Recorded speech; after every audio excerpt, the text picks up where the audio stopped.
If you are a kid, don't watch this video. If you are below 16 year of age, this video is not for you. If you are a parent, this is a must watch for you. Sound of Freedom is one of those films that can legitimately change this world.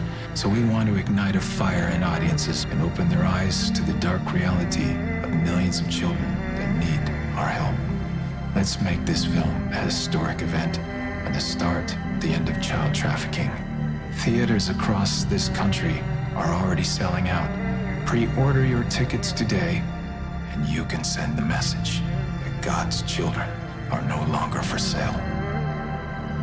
खुदा के बच्चे बिकाऊ नहीं हैं, ये कहना है हाल ही में रिलीज हुई मूवी साउंड ऑफ फ्रीडम के एक्टर जिम कवीजल का। साउंड ऑफ फ्रीडम एक मूवी है और ऐसी मूवी की बहुत ज्यादा जरूरत है आज की दुनिया में। इस मूवी में इस फैक्ट को बड़ी ईमानदारी से प्रेजेंट किया गया है कि कैसे सारे दुनिया में बच्चे एबडक्ट किए जाते हैं और कैसे उनको सेक्स स्लेवरी के लिए यूज किया जाता है, कैसे ऑर्गेनाइज्ड गैंग इस घिनौने काम के पीछे अपने काले हाथ रखते हैं। मिसिंग चिल्ड्रन की मिस्ट्री को इस मूवी के जरिए एक्सप्लेन करने से पहले थोड़ा सा आपकी तवज्जो आंकड़ों की तरफ चाहता हूँ। ईयर 2015 60,443 मिसिंग किड्स इंडिया में रिपोर्ट किए गए। ग्रेजुअली ये आंकड़ा बढ़ता हुआ 2021 तक 77,535 तक पहुंच गया। लेटेस्ट रिपोर्ट की माने तो 2023 में ये आंकड़ा 1 लाख तक अनऑफिशियली पहुंच गया है। According to BBC report,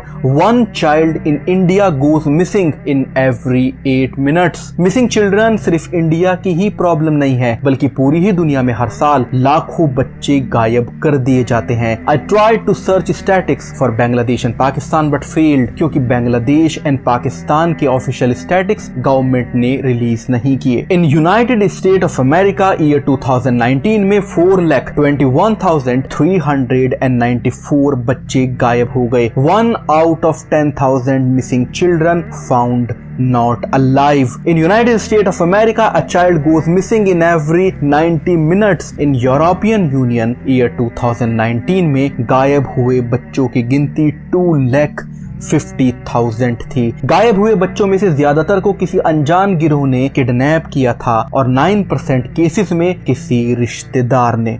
That's how the movie starts. Yeah. By the way, it's disturbing, it's emotional, it's tough, it's painful.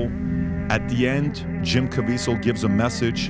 When the movie ends, 3 minutes later, he's given a message, profound message that you have to watch. The stats that they gave, that 20+ million child pornography pictures were uploaded on the internet the last year, a 5,000% increase in the last 5 years. The idea where they said every year 2 million kids go into trafficking, going into being sold in the black market, and then stats about how you can sell cocaine one time, but you can sell the same child 5 to 10 times a day for 10 years is what you can do, and it's $150 billion a year industry. And Jim is in it, the story of Tim Ballard, what he did. And then while this is going on, everybody needs to go watch it. I want to watch it first. It's a decision you need to make. I want to watch it first. I know what it is to be I don't know what it is to be. हमारी society में, news में या social media में या फिर posters में अक्सर हमें इस बात से वाकफियत हो जाती है कि आए दिन कोई बच्चा लापता हो गया है या फिर गायब हो गया है। ये हमें अक्सर पता चल जाता है, लेकिन गायब होने के बाद इन बच्चों का होता क्या है, क्या करते हैं ये मिसिंग बच्चे अपनी जिंदगी में? That is a painful story, extremely painful. According to Wikipedia, these kids are used for sexual exploitation, child pornography and child prostitution, and lastly for child labor. In traffic kids के साथ जो भी कुछ किया जाता है जिसका मैंने जिक्र किया, वो आपको सफेद पोश मेन स्ट्रीम मीडिया पर कभी भी पता नहीं चलेगा, ना ही मेन स्ट्रीम पोर्नोग्राफिक वेबसाइट पर। शैतान सिफ्त काम जिनके लिए इन बच्चों को गायब किया जाता है, उनकी डिटेल्स आपको डार्क वेब पर जाकर मिलती हैं। डार्क वेब पर ही इनको सेल किया जाता है और डार्क वेब पर ही इनकी जिंदगी की बागडोर शैतानों के हाथ में सौंप दी जाती है। क्योंकि हमारे समाज में इंसान भी हैं और शैतान भी। जहां इंसान अपनी रोजमर्रा की जिंदगी में इंटरनेट पर सरफेस वेब का यूज करता है, वहीं शैतान सिफ्त इंसान अपनी शैतानियत की प्यास को बुझाने के लिए डार्क वेब का यूज करते हैं। अगर आपको डार्क वेब पर एक सेपरेट वीडियो चाहिए तो आप कमेंट सेक्शन में अपनी इजहार राय जरूर करें। जैसा कि मैंने वीडियो की शुरुआत में जिक्र किया, मूवी साउंड ऑफ फ्रीडम में चाइल्ड ट्रैफिकिंग को रिलीजियसली एड्रेस किया गया है एक रियल लाइफ इवेंट पर। यह मूवी एक real life hero Tim Ballard से इंस्पायर होकर बनाई गई है और मूवी में भी एक्टर जिम कवीजल का नाम टिम ही है। चलिए चलते हैं मूवी की तरफ।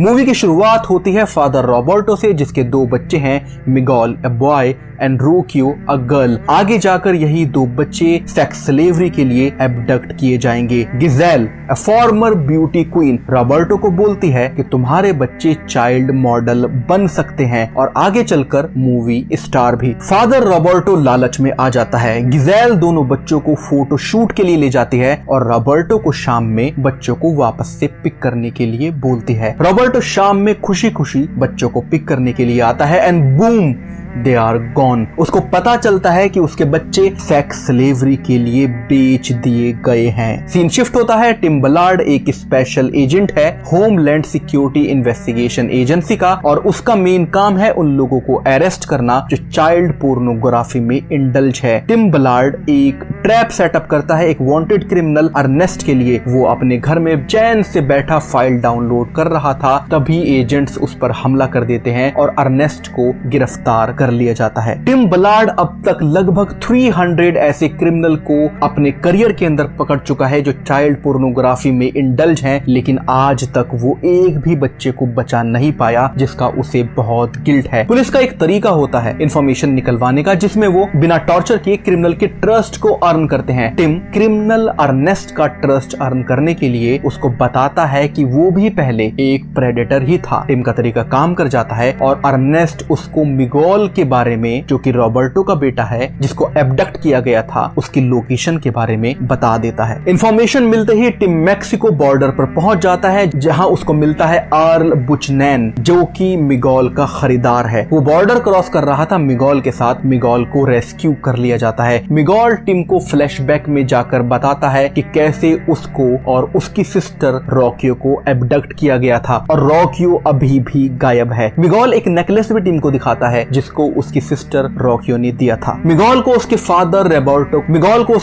रॉबर्टो को लौटा दिया जाता है। रॉबर्टो अभी भी बड़ा दुखी है क्योंकि उसकी 10 साला बेटी अभी भी एब्डक्ट ही है। टिम अपने घर आता है। उसकी वाइफ उसको एनकरेज करती है रॉकियो को लाने के लिए, जबकि टिम का बॉस उसको मना कर देता है इस मिशन के लिए। टिम के अपने भी 6 बच्चे हैं, इसीलिए वो इमोशनल होकर अपने बॉस के अगेंस्ट जाकर रॉकियो को रेस्क्यू करने की ठान लेता है। सीन शिफ्ट होता है और टिम कोलंबिया में पहुंच जाता है। वहां उसकी मुलाकात होती है वैम्पीरो से, जो एक फॉर्मल कार्टेल अकाउंटेंट था और अब वो भी चाइल्ड सेक्स ट्रैफिकिंग के अगेंस्ट में काम करता है। टिम वैम्पीरो को अपने मिशन में अपने साथ चलने के लिए मना लेता है। उनको पता चलता है कि गिजेल, जिसने बच्चों को किडनैप किया था, उसका असली नाम केटी है। टिम एंड वैम्पीरो प्लान बनाते हैं कि वो खरीदार की तरह केटी के सामने आएंगे, क्योंकि उनको लगता है यही तरीका है जिससे वो बच्चों को रेस्क्यू कर सकते हैं। अदरवाइज अगर वो पुलिस की तरह रेड करेंगे तो बच्चों की जान को खतरा हो सकता है। मीनवाइल वैम्पीरो टिम को अपनी इमोशनल स्टोरी बताता है कि किस तरह वो एक नॉर्मल अकाउंटेंट से चाइल्ड रेस्क्यूअर बन गया। नेक्स्ट सीन में टिम एंड वैम्पीरो एक मीटिंग सेटअप करते हैं केटी के गुंडों के साथ। इसी बीच टिम के बॉस की कॉल आती और वो उसको मिशन को कैंसिल करके वापस आने के लिए बोलता है। टिम वापस नहीं जाता और रिजाइन कर देता है। एक मैक्सिकन पुलिस ऑफिसर जॉर्ज उनकी मदद करता है। टिम एंड वैम्पीरो मीटिंग की लोकेशन पर आ जाते हैं 54 किड्स के खरीदार बनकर। मीटिंग की लोकेशन पर केटी का एक गुंडा एक बच्चे सिम्बा को परेशान कर रहा होता है और टिम उसको रोकता है और एक दूसरा गुंडा टिम के सर पर गन तान देता है। खैर वैम्पीरो बीच बचाव करता है। जैसे ही 54 किड्स को लोकेशन पर लाया जाता है, यूएस एम्बेसी के एजेंट्स जो इस मीटिंग पर नजर रखे हुए थे धावा बोल देते हैं और सबको अरेस्ट कर लिया जाता है। जैसे ही बच्चों को पता चलता है कि पुलिस ने क्रिमिनल को गिरफ्तार कर लिया है, they started singing and laughing. पहली बार मूवी में इसका टाइटल सुनाई पड़ता है जब वैम्पीरो कहता है this is sound of freedom. Hear that? That's the sound of freedom. Tim उस वक्त टूट जाता है जब उसको पता चलता है कि रॉकियो, जिसको रेस्क्यू करने के लिए उसने अपनी जॉब से भी रिजाइन कर दिया, वो इन 54 रेस्क्यू किट्स में नहीं है। मैक्सिकन पुलिस ऑफिसर जॉर्ज पता लगाता है और टिम को बताता है कि रॉकियो को बेच दिया गया है revolutionary armed force of Colombia को, जो कि अमेज़न डीप जंगल एरिया में है। जॉर्ज बताता है कि रॉकियो को वापस लाना लगभग नामुमकिन है क्योंकि अमेज़न जंगल अनमैप्ड रीजन है और रेबल टेरिटरी होने की वजह से चप्पे चप्पे पर आर्मी तैनात है। क्योंकि रॉकियो को रेबल रीजन में बेच दिया गया था, इसीलिए रेबल रीजन से वापस रेस्क्यू करना मुश्किल है क्योंकि रेबल रीजन कोलंबियन गवर्नमेंट ने नो फ्लाई जोन में डाल दिया है। वैम्पीरो एक ट्रिक लगाता है कि doctors are allowed in any reason because of medical purpose. Tim plan बनाता है कि वो और वैम्पीरो डॉक्टर के हुलिये में टेरिटरी में दाखिल होंगे, लेकिन जैसे ही टिम एम वैम्पीरो टेरिटरी की बाउंड्री पर एक बोट में पहुंचते हैं, रेबल फोर्स सिर्फ एक डॉक्टर को अलाउ करती है। टिम अकेले ही दाखिल हो जाता है। टिम को पता चलता है कि रॉकियो को as a personal sex slave रखा हुआ है रेबल लीडर ने, जिसका नाम स्कॉर्पियन है, और दिन के वक्त रॉकियो कोकीन बनाने का काम भी करती है क्योंकि इन रेबल की फंडिंग कोकीन बेचकर ही आती है। टिम रात होने का इंतजार करता है। रात को स्कॉर्पियन और उसके रेबल शराब पी रहे होते हैं कि तभी टिम रॉकियो के पास पहुंचता है। रॉकियो उसको देखकर डर जाती है और उसकी चीख निकल जाती है। टिम उसको काम डाउन करता है और बताता है कि वो उसको बचाने के लिए आया है। रॉकियो समझ जाती है। स्कॉर्पियन ने रॉकियो की चीख सुन ली थी और वो अंदर आ जाता है। रॉकियो को उठाता है कि तभी टिम उस पर हमला कर देता है और रेबल लीडर स्कॉर्पियन को हलाक कर देता है। इससे पहले बाकी रेबल को पता चलता कि उनके लीडर को मार दिया गया है, टिम रॉकियो को लेकर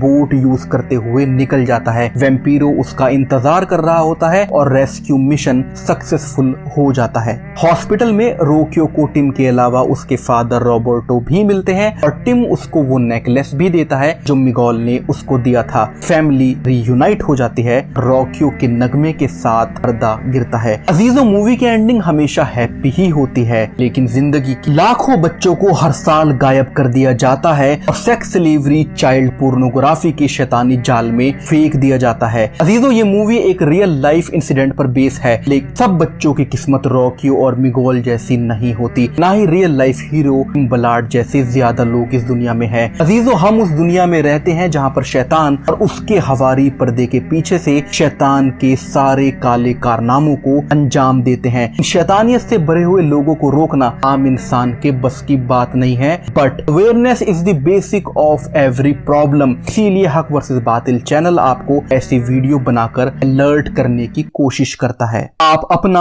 और अपने बच्चों का ख्याल रखें, फिर चाहे बच्चे आपके अपने हो या फिर पराए। इंसानियत के लिए हमदर्दी रखें और बने रहें हमारे साथ हक के सफर में, क्योंकि सफर हमारा है, फतेह अल्लाह की है।